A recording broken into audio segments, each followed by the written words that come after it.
Welcome back to the Hearthstone Global Games for 2019, where we have just sadly had to eliminate Germany from our lineup. A real upset, if you ask me. I know that there's a lot of contention as to what the top team is, but I think Germany definitely ranks right up there at the top. But we got to move on from that now. No time in the Global Games to cry over spilt milk. We got to find out who's going to be joining Italy out of Group F into our top 16 to happen next week. And it is going to be Norway or it is going to be Poland. And to divine as to what this is going to be, I have Gallon here to predict the winner. What are we looking at?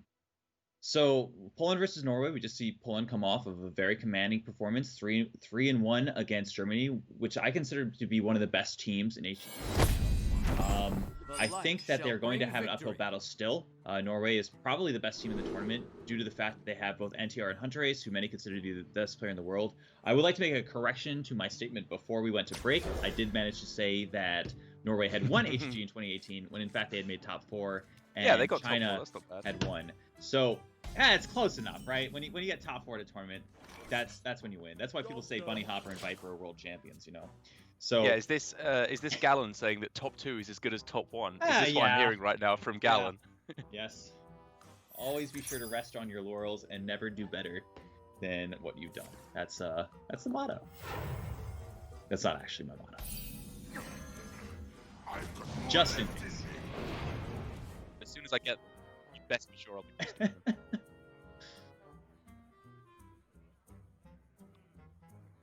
Pretty interesting start for Norway here. A lot of times there's this interesting dynamic where you have to forego your quest progress to deal with the board. Often like wrathing a minion instead of going for quest completion is correct. I believe if they had seen a Northshire cleric specifically, that wrath would probably have come down. But since this is an injured player instead, quest completion is more important. How do you feel about, because we were talking about against Warrior, the importance of going for card draw a lot of the time, and against Warrior, I really wouldn't have been surprised at all to see Cleric heal there. Up against Druid, is it less important to get the card draw rolling as quick as possible? When you have something like High Priest Amet in hand already, it really doesn't matter about drawing cards. High Priest Amet is just so powerful versus Druid right now that they can't really answer it, especially with a taunt in the way. So just by, playing it a little bit safer, not even safer, just I don't know, more consistently, I think it makes a lot of sense. There's also the benefit of making a 4/5 before quest is done. There's really nothing in Druid that answers a 4/5. That's right. It's just prioritizing development over card draw. Yeah, and I mean, it's interesting because they are prioritizing card draw at a certain point, but they're just like waiting on it. They're waiting until they can get that maximum tempo with the Northshire Cleric as a 1/7 or a 1/14 instead of a early card draw. Keeper of the Grove is definitely, it feels like one of the few cards that may be able to wrestle NTR back into this game. Because obviously this is pretty close to the worst opening you could possibly see as a Druid. But maybe if Xeno blunders and goes two all in on one minion, Silence could pull them back in, maybe. I don't see that happening though, honestly. I respect NTR's decision to not go Innervate Keeper of the Growth here. There's lots of hands that you can beat. A handful of minions is generally not one of them. So foregoing your quest completion just to try to beat a hand of like Northshire Cleric Wild Pyromancer really doesn't make sense to me. Yeesh. Well, you can you could silence away the Amet, and then you're facing down a 1/14 Northshire Cleric. That doesn't sound particularly winnable. I'm a little bit surprised that they went for a heal instead of a 3/14 Wild Pyromancer. Card draw is fantastic, but at the same time, it's a 3/14 for 2 mana. Which, you think you would have preferred the development there still? In terms of in Hearthstone terms, if you could spend 2 mana and get a 3/14, that's even good in Hearthstone Battlegrounds. You know what I mean? That's a good way of looking at it, yeah. No, that's even good in Battlegrounds, so it's probably a good play. If mana existed in Battlegrounds, it would be a good play. Yeah. I must safeguard the light. Going to Cleric makes a lot of sense. You have another Keeper of the Grove in hand. But it's just not enough, right? You just trade in the cleric, and then Psychopomp will revive it as That sounds another good to me. 114 with Reborn. Yes, I There- would like that, please. I'll have one of them. Derek, the game is over. It's really over. It's really, really over. The end. Yeah, it's really, really over. Is someone injured? And you know, we talk about the like you say, the brokebackness of Priest earlier. Like you can just throw your hands up sometimes and say, oh well, you know, they had it when there were points you could have improved on. I think when you're playing a deck that basically does nothing for the first 5 turns of the game, you're kind of asking for this to happen. This is the weakness of Druid, because without this it would be a pretty busted deck. Your opponent played an Oasis Snapjaw on turn 4, and you couldn't answer it, so you died. Well, it's pretty busted, I guess. I think they're going to try as hard as possible to win this game from here. Keeper of the Grove on the Cleric just denies as much card draw as possible. Maybe there's a world where all of the inner fire effects are bottom of the deck. Hmm? Even then, though, they're still facing what? 8 power in play?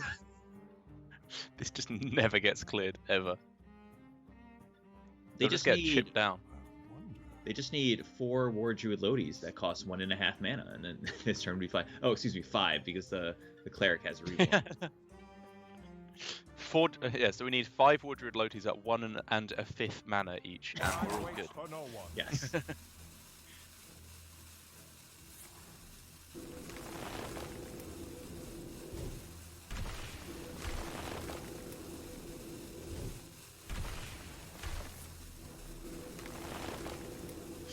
Well, I don't know. Maybe if they can go Expedition into a Loti, and then they go Loti, No. with Loti, Loti, and they're able to get 3 Lotis to come down. Maybe there's a chance, right? No. No. Yeah, there isn't. You're right. No. Oh. Okay. Divine Spirit on the Amet plus 2nd Psychopomp. That's a 24 health bunch, guys. The end begins. Really, however you want to do it. I've more left in me. I think they were going for a 2nd Cleric.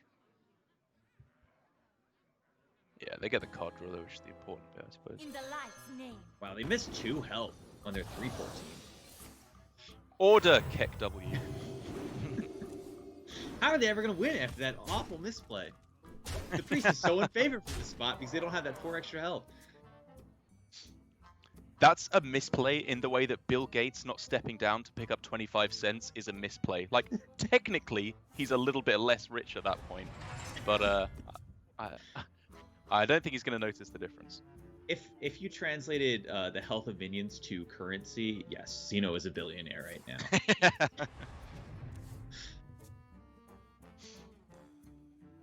now. What's 2 more health?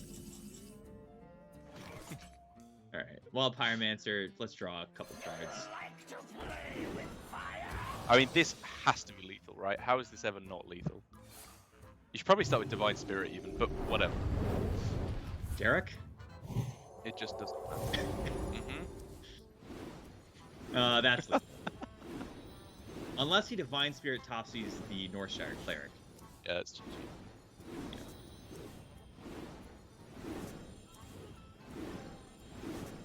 Hand is too full.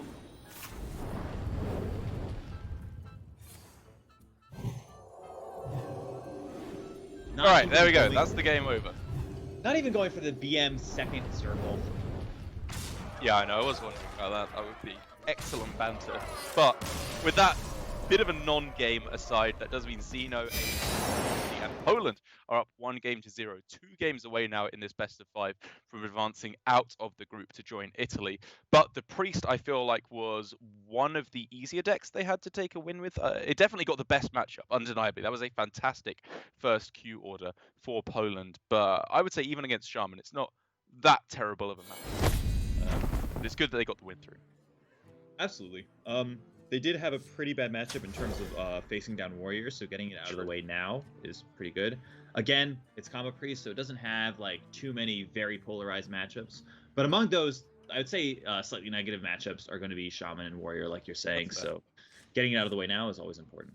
Believe it or not, winning games in a Hearthstone tournament matters. Is that Yeah. what you're mocking me for my stupid analysis being? No. I'm mocking myself as well. Don't worry.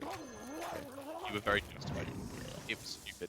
Right, back to the games. We got Token Shaman here for Hunter Ace up against the somewhat unique, at least in Global Games, choice of lineup in the Highlander Paladin for Xeno. And while we've been saying, and I agree with you, that it feels quite weak to Token Shaman, this looks like a pretty decent starting hand to be moving forward with, honestly.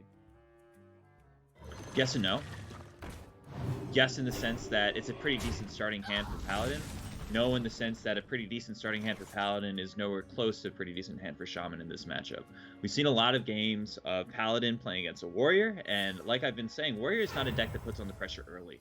So Paladin's game plan of mid-sized stuff in the early game, they aren't going all-out aggression in the early game, is really good versus Warrior, because Warrior still has to use premium removal to deal with that.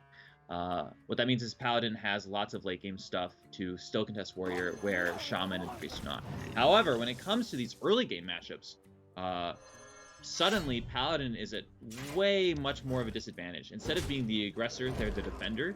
And when you're the defender and you don't have those like board removal tools like Warrior, or you don't have those tempo generating tools like Shaman and Priest, it becomes a lot more difficult. It really does, especially as Hunter Ace honestly really didn't have to do that much, and he's already quite far ahead on board. It was just the power of these, very powerful one-drops plus the lick him that means Xeno has a long way to go if he wants to pull this one back. He's doing a pretty respectable job of trying to fight for board as hard as possible. Micro Mummy is a 1/4 with Reborn, a 2/2 in play as well. And there's a world where he's going to get a Mysterious Challenger online before Hunter Ace assembles too much pressure. That being said, however, Hunter Ace's hand is looking pretty dominant right now. The fact that he has 2 Bloodlust, along with a world where Xeno does not have a Zephyrus AoE, or, excuse me, let me check one more thing to see if they are running Consecrate.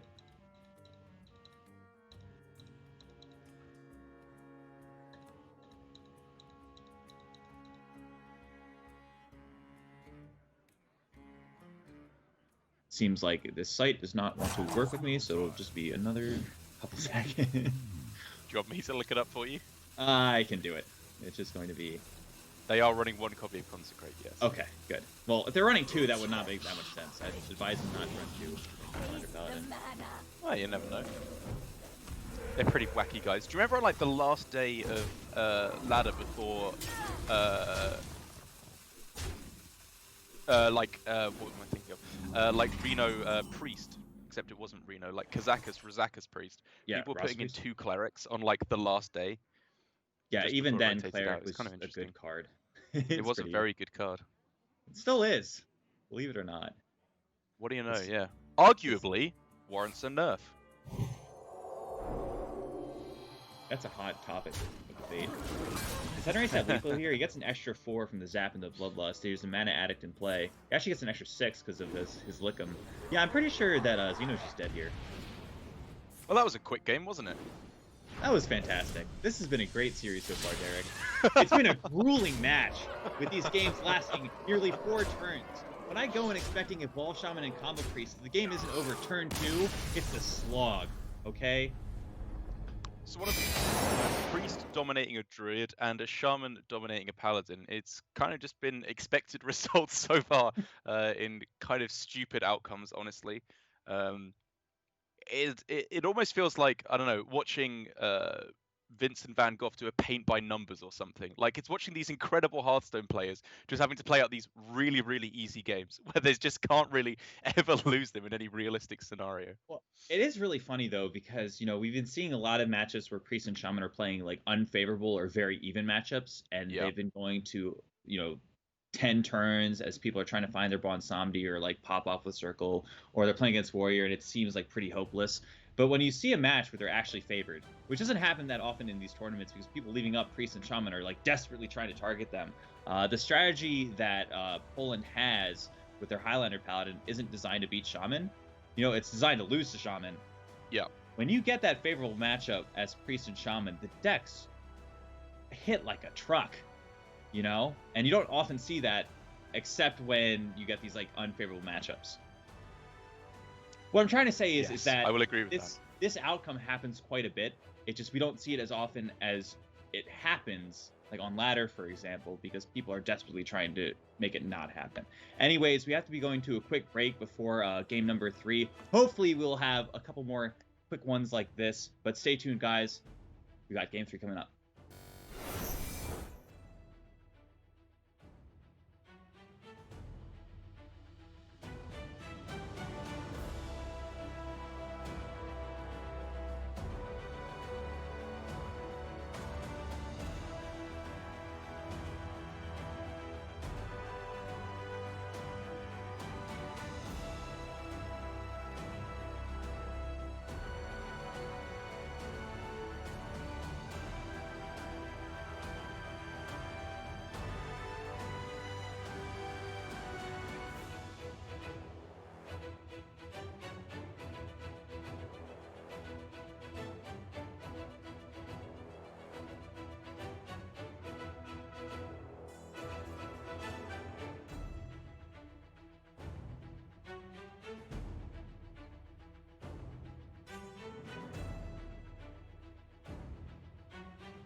Welcome back to Hearthstone Global Games, where we are just about ready to jump into the second half of this series between Norway and Poland. It's going to be the decider to decide who goes through to the top 16 and who is eliminated out of the Hearthstone Global Games. So, Derek cut out for just a second there, but we have a couple very quick games so far. Shaman versus Druid was the second match, and then Priest versus Druid as the first. Both of them being incredibly quick. But for game number 3, it's going to be quite different. We have Control Warrior versus Quest Druid, and this matchup so far has taken quite a long time. It seems that either the Druid wins in the mid to late game with some overwhelming pressure, or it goes to Fatigue. And when it gets to a fatigue scenario, it often depends on the ordering of some cards. For example, Hakar the Soulflayer is quite important for the Warrior side in this matchup. Having Corrupted Bloods in the Druid's deck disables a lot of their late game tools. Right now, Poland is on a Chef Nomi late game plan, which means that if they get to Fatigue, they can often copy the Chef Nomi with an Elise, copy a Floop as well, and have 4 Nomis.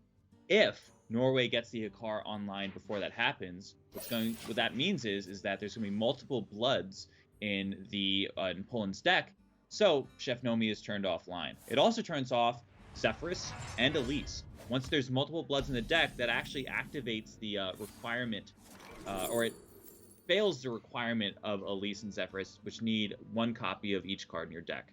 So it's going to be pretty interesting. I think that if it goes to the late game and Norway gets the Hikar online, it's going to be a very weird game. Otherwise, though, I'd say the Druid is pretty favored in this matchup. I'd agree with you there. I think that would you say that this list with Nomi as opposed to the like Baleful Banker or Sapravar version is a little bit tougher to win with up against the Warrior? Yes, absolutely. I think that you forego an infinite for 4, and generally infinity is more than 4. All right, Mr. Smart Alec. Yes, sure, I agree with you that 4 is generally speaking less than literally infinite. What I mean, matters is, not what actually, matters because is- there's the turn timer, but you know. What matters is 4 enough? And usually, and the answer is most often, yeah, 4 is like more than enough to get the job done. So 4 and an infinity in that case are the same. It just there's a problem when you need more than 4, right? So what we've learned here today is that 4 literally equals infinity. In a lot of scenarios, yes, 4 equals infinity. Perfect. And it does look like AA is off to a very quick start if he does want to get through to the end of his deck, which, make no mistake, is far and away his primary game plan. Nourish on 6, tick, the first thing you want to be doing every single time. And after that, he's just got a pretty decent aggressive hand. Rentier said as well, though. I think it's going pretty fantastically. You know, he has a Cartoon, he's got a Dr. Boom in hand, and he's not under that much pressure here, I would say.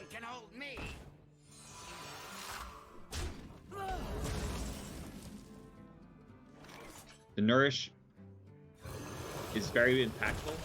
We've seen Poland do this quite a bit, though, against Warriors specifically, is they will play for board as much as possible, foregoing stuff like casting Nourish or cycling through their deck. Yeah, I think it's in no small part because they know of the threat of Hikar, right? They know that if they do take it too long, then eventually that will come down and it will make it a lot more difficult to win. So if they can go for a mid-game win, that's definitely the best case scenario.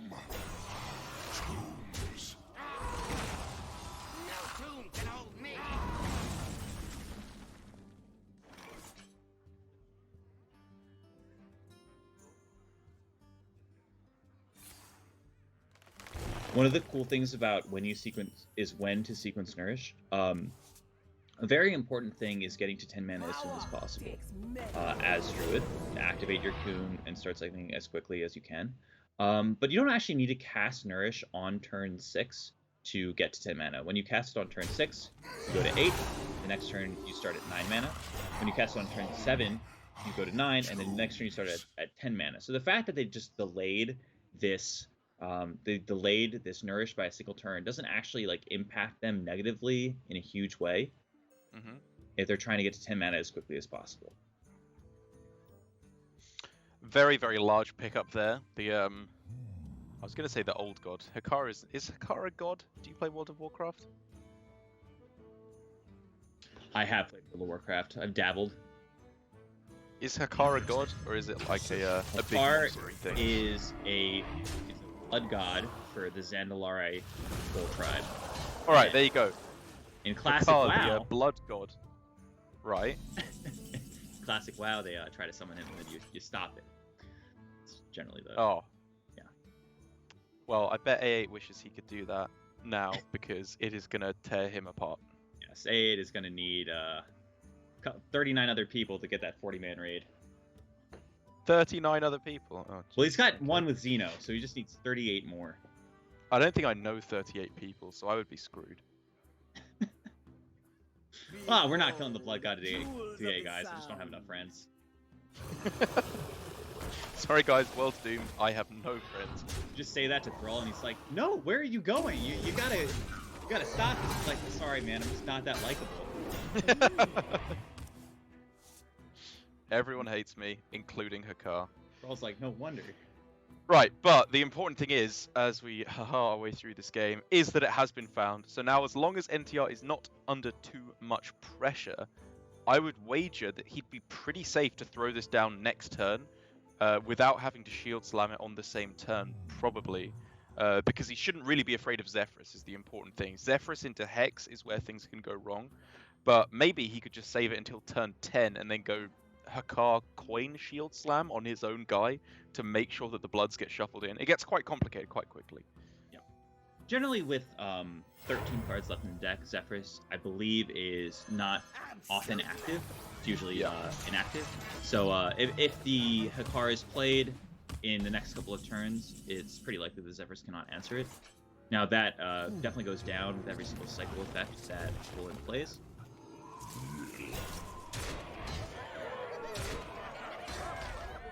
This turn, I imagine, is a brawl turn for Norway, unless they pick up something like a Plague of Wrath. But even then, the brawl is so nice here.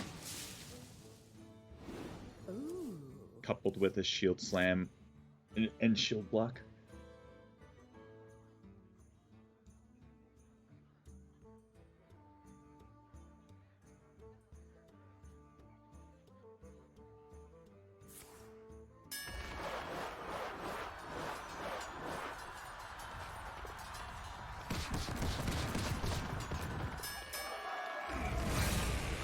Arguably one of the worst minions to live. Yeah. It's got a bit of a low attack value than the Oasis Surger, so I think you're not too sad to see this. I'd be pretty interested in a Kaboom bot here. Ziliax also makes a lot of sense. We are unfortunately not playing Hearthstone Battlegrounds, so Nightmare I was Amalgam. thinking the same thing. You really got to My train mind- yourself off of that. You know, I wonder if I know. Harry's thing right now is like, oh my gosh, Amalgam.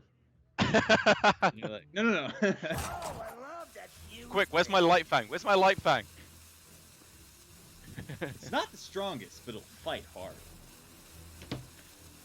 The Kaboom bot has a lot of merit with the Brawl. When you play Kaboom bot Brawl, the 4 damage will kill whatever pops out alive. And then Ziliax obviously heals you for health. That's good. Ziliax. Yeah. Needs less. Yeah, no explanation. Ooh. That changes things a little bit here. We could see a very, very powerful turn with Kun the Forgotten King, but I guess a 3650 probably wants to keep that as a Cenarius on the moment to get another big ball. That makes sense. He gets slowed up quite a bit with this Mark below Cenarius. Yeah. This is a turn. I like that. Who dares defy this ancient land?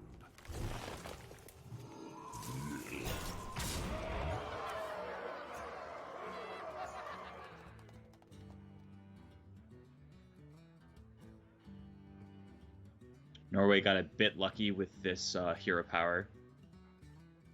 Blast Shield is so critical here, I would say. Agreed. This would be a good I mean, time it has for to be a another minister brawl, right? play. And then, well, actually, no. Okay, I guess he could consider Warpath, but that feels bad. Yeah, I like it a lot. And anything other than it's a huge win there for NTR.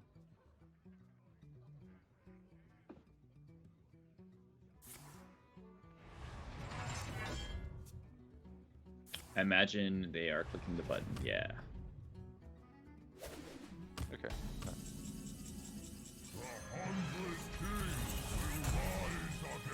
A8's job is just load up one more time. Scene 2 brawls. Make a big board. Hope it sticks. Pushing that mid-game pressure over and over again. I think it's very smart. Mind Control Tech could easily come down here, just as a 3-3. Playing Hidden Oasis seems very strange considering they have a King Feoris in hand. I was wondering if it was ever Chef Nomi there, just if you're that all in on the mid-game game plan, that you just would rather have a bigger Feoris next turn. I really don't know how I feel about playing Hidden Oasis. I don't like it. I feel like there's definitely a better line. I'm not sure if it was Chef Nomi or Mind Control Tech, but wasting a very important 6-drop off of your King Feoris. Because I like what their macro game plan is here, where they're just trying to load up board after board without overextending, without using too many resources, right? But Yeah, same. maybe this was a bit of an overextension. Well, I don't even think it's necessarily an overextension. I just think it's an extension in arguably the wrong way. So over or under? Yes. Okay. It's not an overextension, it's a misextension. Gotcha. Unity, precision, Second Ziliax picked up. I think, really relieve some of the pressure that Norway is facing. This is actually a pretty hard minion to deal with from Poland's side. If they don't pick up an activator for their Zephyrs, they could be in pretty deep trouble here. The thing is, though, that for NTR, that does mean that both shield slams have been used, so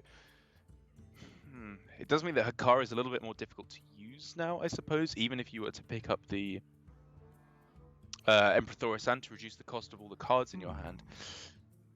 But I guess NTR is thinking if he just removes all the threats, that should be enough to win the game anyway, and just play Hakar later on. One of the very large benefits, or one of the large detractors from this Druid list, like we've been saying, is the fact that there's really 4 huge boards that you can make instead of infinite in the late game. Yeah. A thing to keep in mind, though, is that we're rapidly approaching a state where, NTR is running out of board clears. Yes, but I think he has just enough really here, because I was talking to Neil about the kind of the weak spot in Druid's lineup. There's a kind of a calm in the storm in their late game, which is basically this coming up point. Is when they have like 4 or 5 cards left in their deck. They're not quite doing the super broken stuff that happens when their deck is empty, and they've finished doing both of their mid-range boards. So for NTR here, if he can clear up enough of this board, it's really not that terrible of a spot, honestly.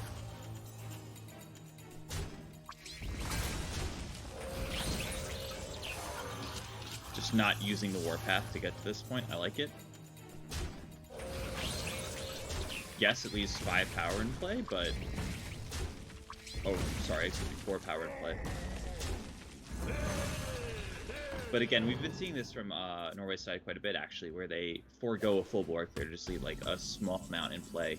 Warpath is such an important resource to combo with something like Plague of Wrath that not using it is a really important thing for the later stages of the game.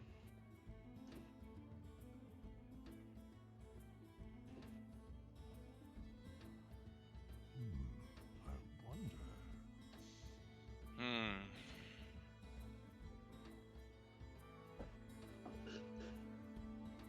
So for A8 now, basically, the kind of the unsaid thing here that I'm thinking is if he doesn't go for Zephyrus into Tyrion, his turn is pretty lackluster in terms of development. I wonder. And so therefore, does he just go for that, or does he realize that Zephyrus is too important to save, either to hex the Hakar, or just to copy with Elise later on? My question is there a way for him to set up lethal if a Hakar comes down? For example, if Chef Nomi Mind Control Devil played, you'd have 13 in play, you deal 4. It's probably a bad idea. I do like playing the... Oh, something to keep in mind is Phalanx Commander buffing the... I've been playing enough Battlegrounds where I should know that that's the case, but I had forgotten. The one problem being Bloodlust is not actually lethal just yet. Okay. Bloodlust will deal 9, and there is 12 in play. NTR is at 22, 12 plus 9 is 21. Wow. It's amazing how small the breakpoints can be, but still make all the difference. And I mean, even then, it's just a zap away from clearing off a lot of that damage. But this is more so in the context of resolving a Hakar, which Norway needs to do when they have the time to. Sorry, good point. Good point.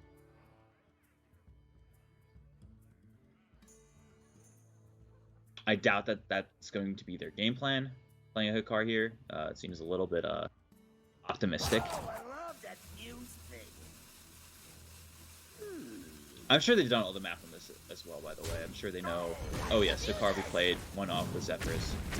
Yeah.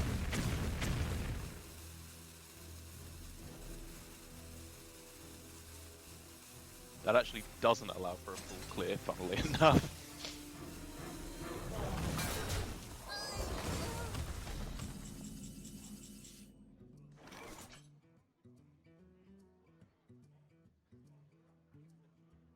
Swipe picked up. Swipe, Innervate Zephyrus. Does that accomplish anything? You get to have 5 mana to spend. Eartheli? At that point, Edwin is Or would probably that give just better. Edwin at that point? No, Eartheli would still just be better, yeah. Well, Swipe, Innervate, Oh no, Zephyrus be an gives 8/8, you 8/8. yeah, okay. Also doesn't overload you. Yeah.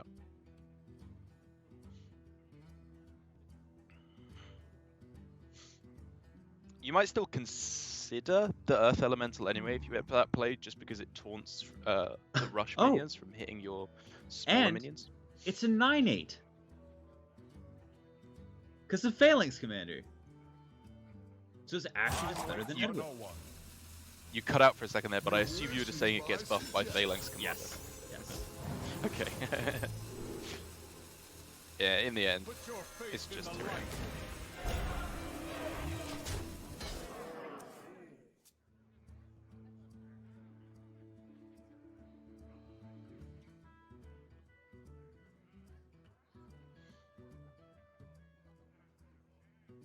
Zoth currently has Cartoots in it and several Snip Snaps. Snip Snaps will have Rush. I believe it summons That's two a good Cartoot point. That's a defenders. nice proactive clear. Then. Yeah. You saw Zephyrus. Maybe this is the turn to do it. You actually get to full clear. if Really? you'd like with the Zoth. Yes, so 6 damage would go into the Tyrion, and then you'd have 6 more going into the 3/2 and the 4/4. You'd have to sequence it properly, but if Right, you you are. sequence it properly, it should work. Okay, We're having a bit of a then. technical issue right now where we cannot see the game, so we're going to be commentating on a 20-second delay. I have to mosey on over to the Twitch TV Play Hearthstone broadcast with everyone in chat. Hello, friends. Hello, everyone in the chat. Oh, I love that fuse thing. I believe they could also sequence it to save some extra minions in play by playing in the Zoth first, if they'd like.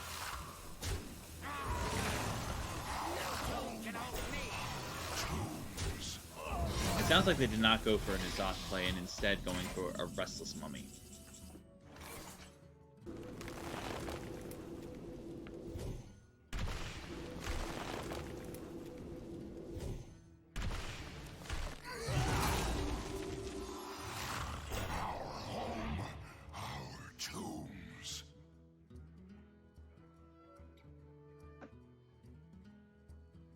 Quick, hey guys in chat for you. He's not back for me quite yet, no. Yes, it seems like we're still having this issue. But what NTR and Hunter Ace have done here is just created an even more powerful N'Zoth, if you could believe it. Apparently 2 3/4s and 3 2/3s just wasn't enough. So why not a couple more Cartoon Defenders?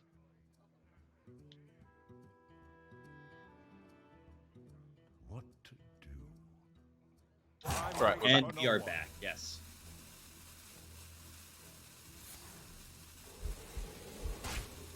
Alright, I think I like what I'm seeing. Damage to his face. Make sure that this Phalanx commander can keep getting that damage through.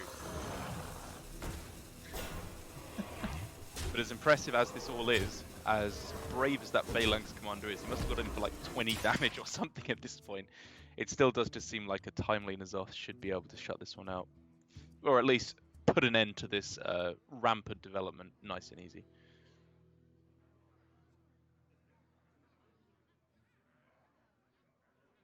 I have to imagine they're pretty interested in it. There's really not burst damage in the Druid deck left to This deal would be 8 a over the good time top. for a master Yep. plan. Even though the button is appetizing, it's just not necessary at this point.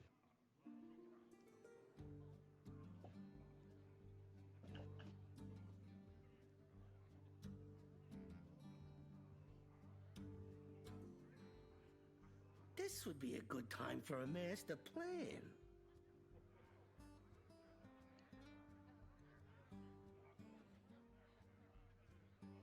This is the only play.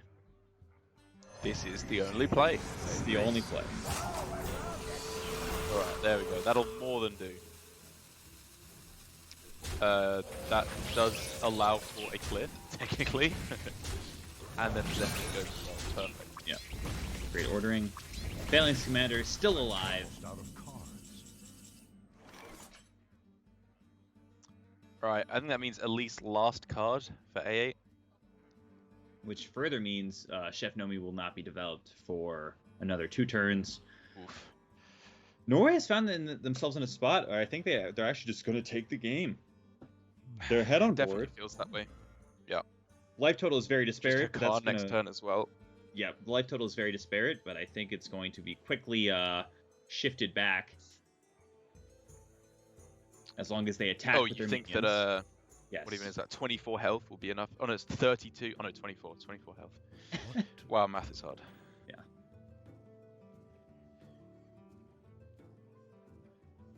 That's pretty cool, man. I feel like this matchup has very often been incredibly Druid-sided. Every single match before this, we've seen Druid just take it away before we even get to the late game. You know, Oasis Surgers and Cenariuses are just more than enough to cross over the line. I mean, to be fair, we did see Italy beat Norway in this matchup the other way around.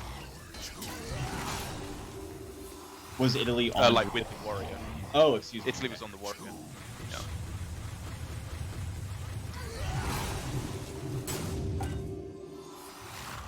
You know what would be really sweet with N'Zoth? A Phalanx commander. All of your cartouche defenders, you got 4 of them, they all, you know, almost double in attack. Sorry, you cut out there where you were doing explanation. What would ironically be good with the N'Zoth would be a Phalanx commander. Oh yeah, you're right. Yeah. That'd be sick. Maybe we should just all start putting Phalanx Commander in our N'Zoth decks. What's really interesting here is A8 is going to be forced into a spot where he has to develop the Chef Nomi before the Elise. If he doesn't do that, then the Hakar will die, and then A8 will die. So there's only going to be one Nomi, not 2, not 4, not Infinity, just 1. Whirlwind Plague of Wrath is going to answer that very effectively. That'll probably be more than enough, I'd say. Well, actually, I mean, I guess he doesn't have to, right? Because if he trades away the Phalanx and then just goes Elise, then the Hakar maybe can't kill itself. Well, then what happens is when you play the Elise, he just trades into the Elise. When you play the first Nomi, the Hakar trades in anyways, and then you can't play the second anymore. So it's better just do it now. Yeah, you're correct. Yeah. I think that's going to do it. And there we go. All right. Board cleared. There technically... Is there a world where... 8... No. I'm just going to stop talking now. There's like the 1 in a billion or something, but it's still just going to lead to Norway taking it in a pretty exciting game. He got the Hakar down. NTR got the Hakar down on, I'd say, the exact turn that he needed to. Every single turn before that was just managing Druid's board pressure. Literally, the Chef Nomi was relevant is the turn that he got it down, but that's still enough time. So I like to see that high-level macro game plan work out, even though it's not a very common one. Same. I think it was a nice way to approach it there from both teams, actually. You know, I think that Poland again showcased their style of just board after board after board, trying to find that spot where the warrior runs out of removal. But I think it was well timed as well from Norway to not go too all in too early. Yes, it was good to not go too early. There was a couple spots where they could have played the Hakar under like a large amount of pressure. We were talking about there was one turn where I think they were 1 damage off with a Zephyrus as well. And they still played there, even though they were technically safe by 1 point of life through a Bloodlust. Yes. So I like what you're saying. I like that they, found the exact correct turn to do it under optimal circumstances. Right, into the game. Druid Mirror. What are we looking at in terms of differences here? This is a matchup we've actually already talked about so far today.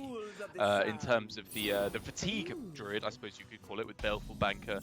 And all of that goodness knocking about in there, as opposed to the Nobi version. I think that the Baleful Banker version is much more powerful. Overall, I agree with you for sure. Yes, and I think that it loses some percentages in some matchups. One matchup where it gets, I think, a huge edge is the Druid Mirror. Druid Mirror is often decided by who cycles through their deck first. A lot of matches come down to if someone has Nourish and the other doesn't, then whoever has Nourish is a massive favorite.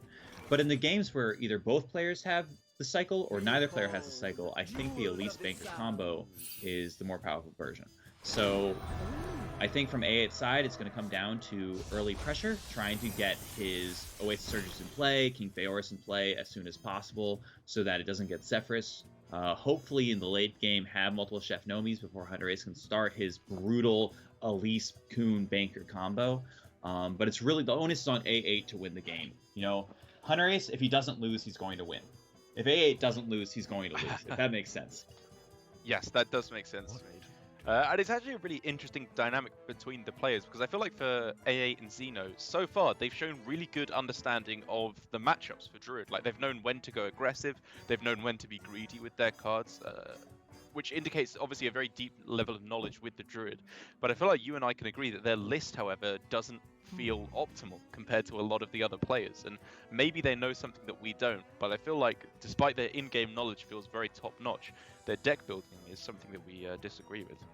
Yeah, it seems like a good deck if you went back in time before the Doom and the Tomb update.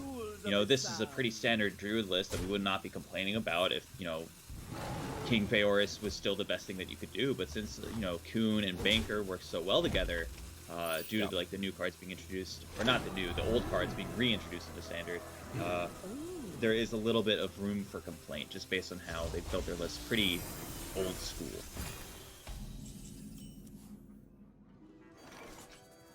And you were talking about neither player or both players getting the Nourish, and it looks like now, with a couple of nice top decks, both players are going to be pretty all in on going with the Nourish School of Thought.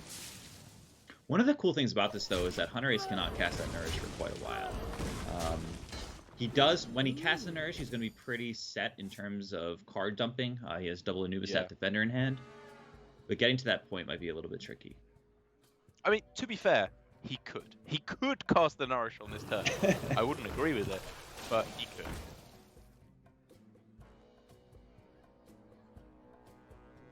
I'm just saying, who are you to tell the world champion what to do? Don't coin hero power. Well, you might not do that, but you're not Hunter Ace, are you? Where's your trophy that says you can't coin hero power? It's really funny because there's been a couple discussions about certain matchups and whether it's correct to coin hero power. I know Admirable was really into coin armor up in the Warrior Mirror. Yeah. And there was like a certain point, like maybe a year ago, where it was Druid. It was J Druid or Malygos Druid versus Odd Rogue, where you'd coin hero power to like activate your Spellstone to turn early. But none of those cards exist anymore, yeah. So it's I'm very bad with object permanence, so since they are no longer in standard, they just do not exist. There are a bunch of matchups like that. You had Odd Paladin. Sometimes you'd coin hero power. Handlock. Sometimes you'd coin hero power. Rarely, but sometimes. You know. Sometimes the Odd Paladin you do other stuff besides hero powering. That was really cool. Yeah, imagine that. Yeah, I thought it was just the button. I didn't know you put cards in that deck. I got to rank 1 legend just doing what one of those tipping birds would do to drink the water. Does that count as botting if you have like a... Can you imagine? My opponent is roping every single turn and only clicks the button and I'm losing! They never attack, they never play their cards, and yet somehow I'm still losing. Oh, Paladin. Well, either way, we have got the Nourish coming in here for A8 to get the ramp rolling, which is obviously very important. Doesn't overdraw any cards. Tick, tick, tick. This is all just brilliant Druid gameplay. Excellent out by A8. And Hunter Ace, I imagine, is going to be responding with his own Nourish here to get his ramp rolling. Yep. I think it's lining up pretty well for A8 as he's going to be able to get King Phaeorus online as soon as possible. Hunter Ace cannot respond in kind. He's only going to be on 9 mana if he does not do a Nourish here. And if he doesn't do a Nourish here, or if he does do a Nourish here, then he's probably not seizing back tempo from the board. Yep.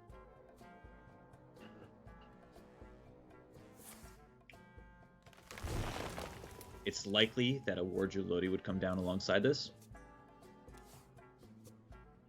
The Innervate here enables him to cast Oasis Surger, and that gets a lot better. Would you play a Oasis Soldier over Starfall? Yeah, probably actually with a Loti in hand. Yeah. I think so. It's just more stuff in play. Agreed. Even without a Loti in hand, there's I'd say more merit to the Oasis Surger. Time waits for no one. And of course the King Phaeorus as well. Yeah. Right, King Phaeorus time for A8. One of the first very big boards that Druids traditionally would not have been able to answer, but now I think has got a few tricks up his sleeve to be able to fight back against this quite easily. Yep. Some good and some bad. Masihar, not the best 6-drop, but Karen is quite powerful.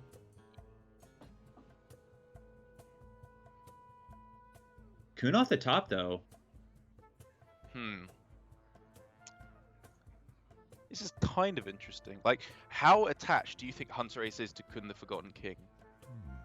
I mean, if Hunter Ace really just wanted to explode onto the board, he could do something like Kuhn, Starfall, Kuhn, King Phaeorus. That's what I'm thinking, yeah.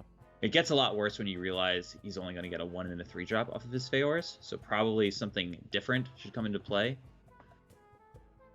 That being said, he could just cast. Okay, so what if you just go like, what if you just go, Kun the Forgotten King, Starfall into Ferocious Howl, and then you just leave the Floop as a Kun for the following turn. Ah, okay. Time waits That is for pretty no interesting. You need to have a powerful spell to cast alongside that Kun to really make use of it. Yes. It's a bit at odds with. But I mean, it just has to be Starfall. I guess not. Wow. This opens up the Mind Control tech for A8 here. Yeah. Okay, fair enough. Like, I guess you probably don't want to play Floop for the Kun the Forgotten King anyway. That was very fortunate for Norway. I think this is a spot where they could have lost based on the fact that they played into this Mind Control tech so aggressively. A Lodi here is not something that they really had the tools to answer just yet. Like if their opponent had stolen the Warju Lodi from them. So the fact that it stole easily the worst minion is quite nice for them. Even if they stole the Oasis Surger had Rush. They could trade back in if they needed to.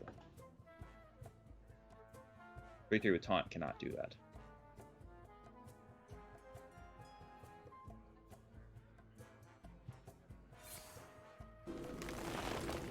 Time waits for no one.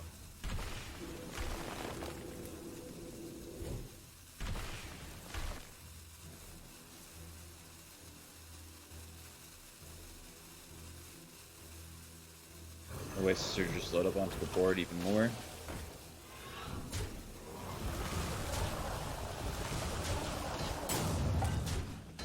Alright, bit of an awkward board to deal with now for Hunter Ace, but the card that seems to break all the rules is Stealthed War Druid Loti. It just makes it so easy to clear up even the toughest of wide boards.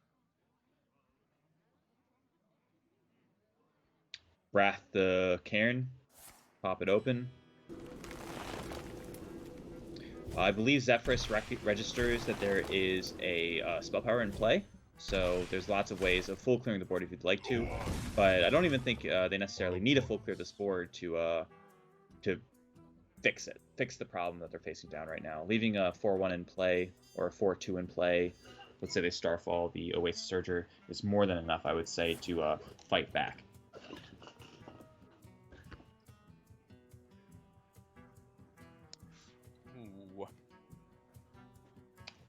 Another Starfall here is pretty nice, I would say. I like that they pick it up. Yeah, same. I think Nourish there was a bit of overkill when you want to start doing Elise stuff later on.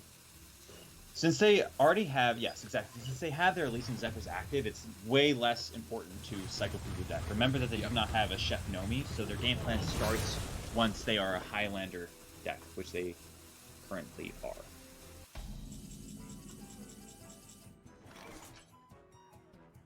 Alright, not even a second of hesitation there for A8. Picks up the Kun the Forgotten King, and then hesitates for a second, and then picks it back up, and then hesitates for a second, and then throws it down. Because this is go time now for them. I think they realize they've got to start drawing through their deck. Nomi has to come down soon. They have to play the aggressor in this matchup, because Infinity is on the side of Hunter Ace.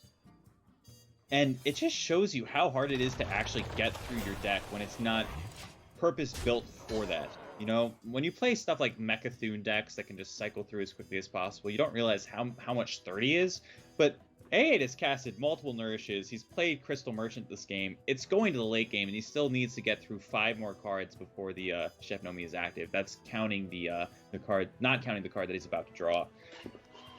That's like 5 more turns. Yeah. Even with Ferocious Howl, it's going to take multiple turns after this to have an activated Nomi. Alongside that, he's going to have to cast an Elise to copy the Nomi if he wants multiple ways of threats, which I'm sure he does. Our power is in our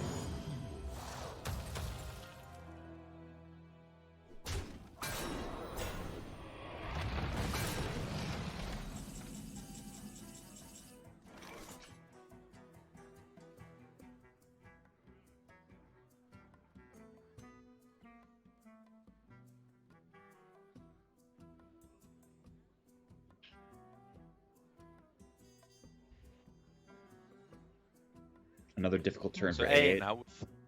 Yeah, I mean the main thing I'm seeing is that he has okay, another Forgotten King. That's pretty good. Oh, okay, he's going with the Loti. I guess doesn't- that helps him clear the board. But what I was going to say is he has minions in play that can attack face, so I really want to see the Starfalls be used to clear up the board and push him into space. I'm always incredibly confused when someone is playing Druid and they do not take a Kun the Forgotten King off of their Worthy Expedition. I understand that's a War Druid Lodi. I mean, he could have just baited it out though, like that. Yeah. I don't know. That seemed very strong. Just having a Right? copy of a Lodi is, I don't know. I don't know. Yeah. Do you know? Like I said, no, I do not. Hmm. I wonder. Lodi here, plus... Honestly, so many things. Well, I mean, there's just so many things. There's so many things going. How are you meant to keep up, honestly? A swipe as well. They're getting to the end game. Dumping cards.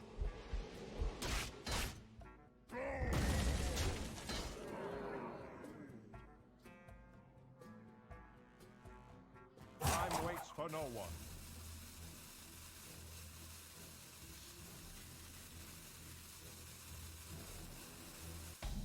Is the debate whether you innervate a Zephyrus? I don't think so. I think that would be very dumb.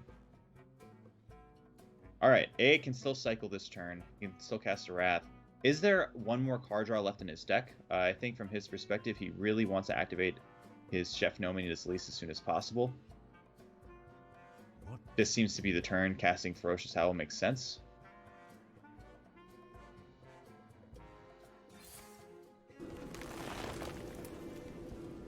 If there is one more draw effect in A8's deck, let's say there's a Nourish. There's a Nourish. I don't think there is, but if there was, you could Nourish, Innervate Elise, and start trying to get towards this Nomi. Yeah, he played one very early on, and then in the mid game.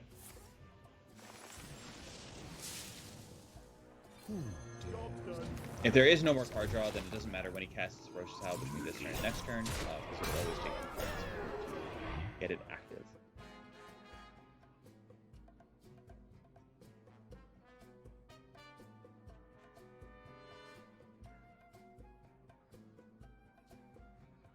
Oh, okay. So I will be leading the charge on this one then. Apparently, Darak is no longer on Skype.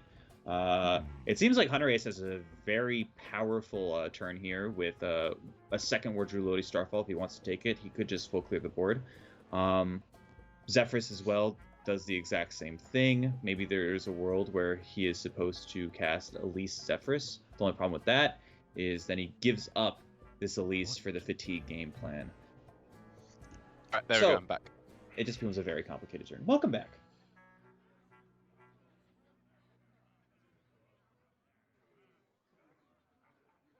Time waits for no one.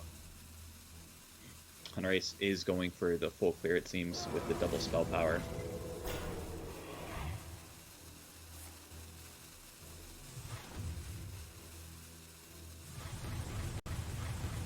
I like this trade. Makes some sense, I think.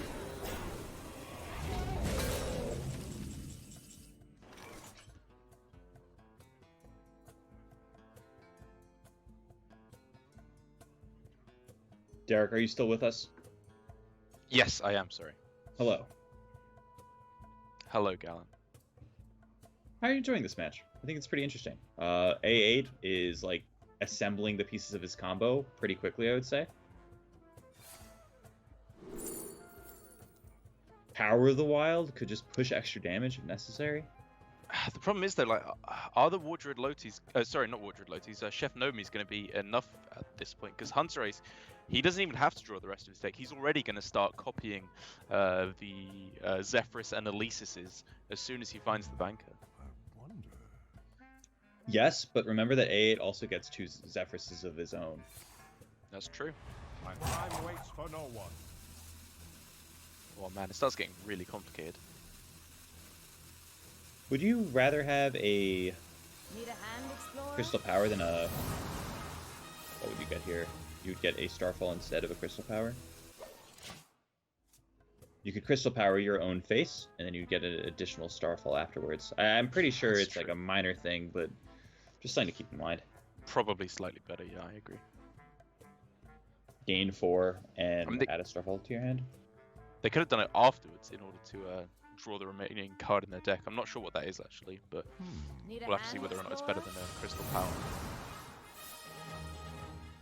Right, very timely banker coming through now for Hunter Ace means he's able to start copying these Zephyruses, which is of course of the utmost importance if he wants to have any chance at all of surviving the onslaught of Chef Nomi's. Oh yeah, the Baleful Banker was easily the best card Hunter Ace could have picked up right now. I believe there's 3 cards left in his deck, so this is a 1 in 3 to get. What I'd say is almost game winning at this point. Not having a Baleful would have been like almost game losing Time waits for no one. for Norway at this point. Do we like him using the one on the left-hand side of his hand? Wasn't it slightly better to go for the one on the right-hand side so it's easier to duplicate it again? Your wish is my suggestion. Yep, I agree with that. They're going for an Edwin here, Yeah. it looks like. Okay, that makes sense.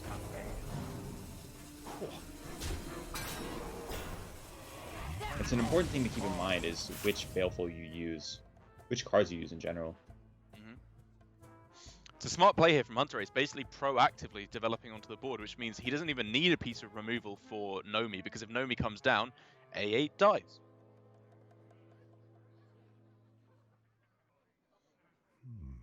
I wonder. Power takes memory. Looks like A8 has a full clear here. Starfall the 5/5 and then trade into the 12/12. He could also just yes. Crystal Power instead if he'd like. Yeah, I think he can get away with just Crystal Power and keep his Loti alive. Makes a lot of sense.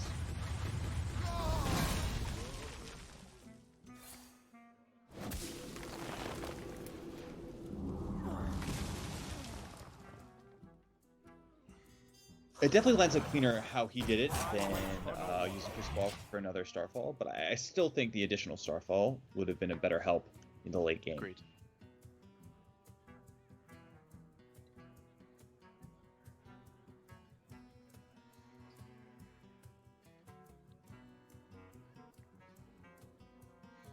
Alright, feels like probably a scenario on this turn to start getting some of these cards out of hand, get ready for the next Elise to come down, and of course, just a pretty big development on the board, which is nice.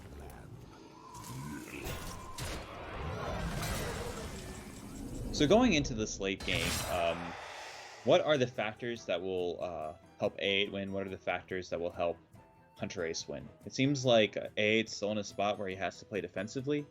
So that means like swipe to full clear this board. That's what I'm seeing. That or no, there's nothing. Is this the turn where instead it may be correct to just go Chef Nomi?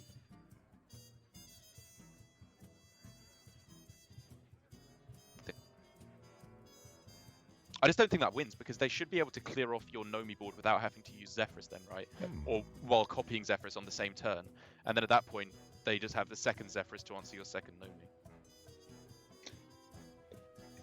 I don't want to call it this early, but it does seem like a bit of a checkmate scenario where Norway has things locked down. It might matter a little bit depending on when they draw the Elise and if they can. Oh, they already have Elise, so even that is not going to really affect things. I definitely agree with A's turn here. There really wasn't a better way to go forward, but I do think that Hunter Ace just has it locked down. I'm almost out of cards.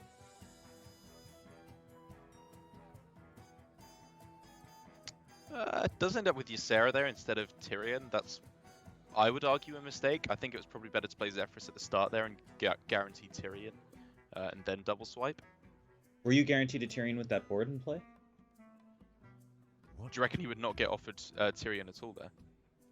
It recognizes spell power, so it would probably see something like Flame Strike as being a potential consideration. It usually just gives you like 1 or 2 clear options and then a maybe big threat, which is Tyrion. Maybe, yeah. I guess if you're not sure, then I'm not comfortable enough with that kind of scenario to really tell you. So yeah, potentially, I would hesitate to call that an error on their side.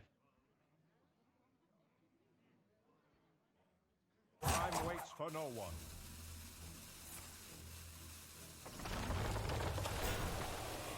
Hunter Ace is just going to take this as an off turn to heal up.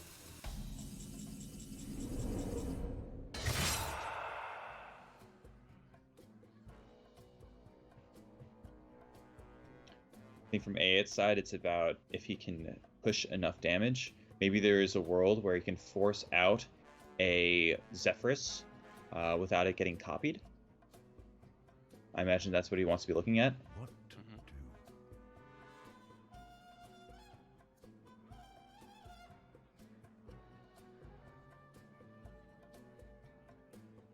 Is there anything that silences your own board?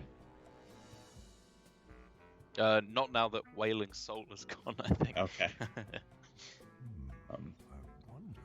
I'm trying Well, I to guess think. Dalaran Librarian, but that's obviously not classics. I'm trying to think from Hunter Ace's side.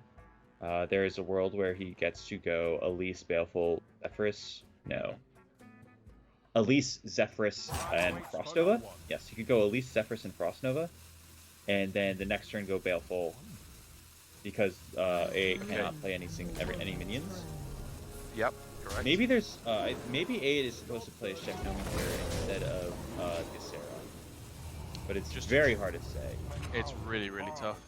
Dream is so impactful. A8 can now go Chef Nomi and Dream is Chef Nomi. Maybe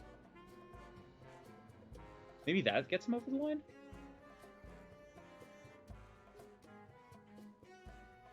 Does that do it? What, the MCT? Or the Dream?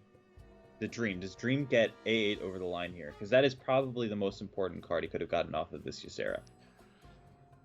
I think if Hunter Ace is able to sequence this correctly, like, he should be able to just chain enough Zephyruses, though, right?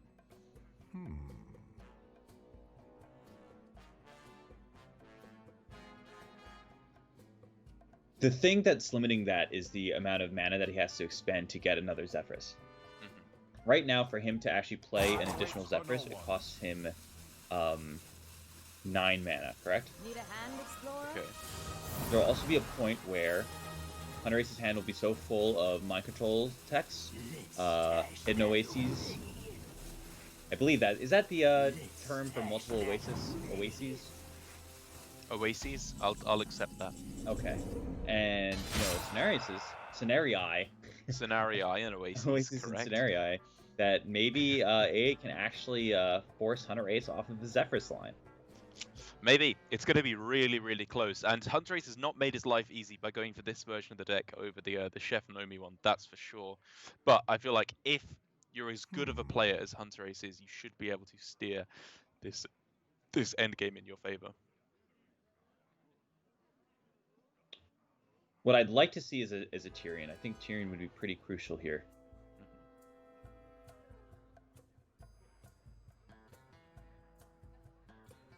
Maybe you get a Tyrion.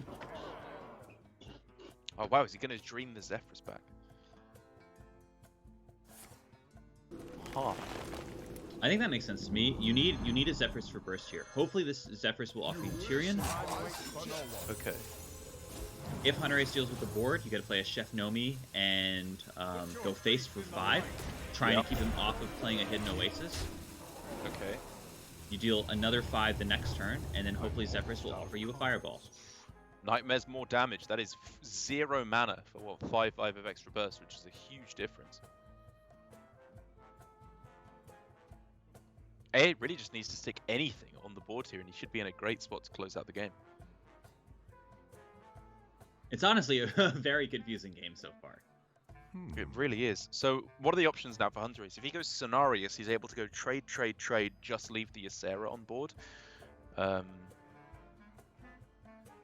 Which is a little scary, but he has a couple of taunts in play.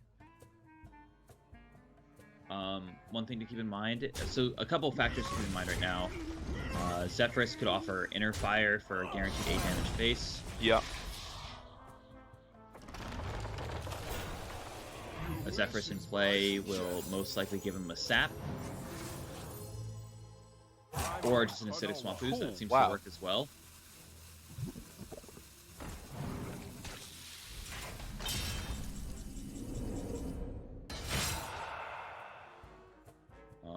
Nightmare on the Ysera could also give Wind Fury for 18 damage. I'm just trying to think of ways of properly sequencing this. So it seems like this might be the turn where A8 actually has to develop a Chef Nomi. Hopefully, he gets another dream off of these Ysera so we can get an additional Zephyrus the Great. Otherwise, it's looking like Hunter Ace is going to slowly start to run away with this game. I always hesitate to say that because right now, Hunter Ace is facing down 2 Chef Nomis and a Zephyrus and a Nightmare. However, it's looking pretty grim. That's more damage again. But it's really just the heal for Hunter Ace that might be too much.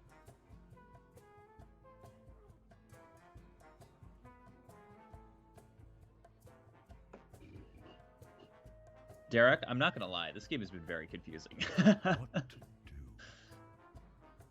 The end game of Druid, when neither player has like the completely broken start of Coon alongside, or multiple Coons alongside a Baleful, it just gets very interesting because neither player can like really protect themselves from like the full brunt of a Chef Nomi, for example.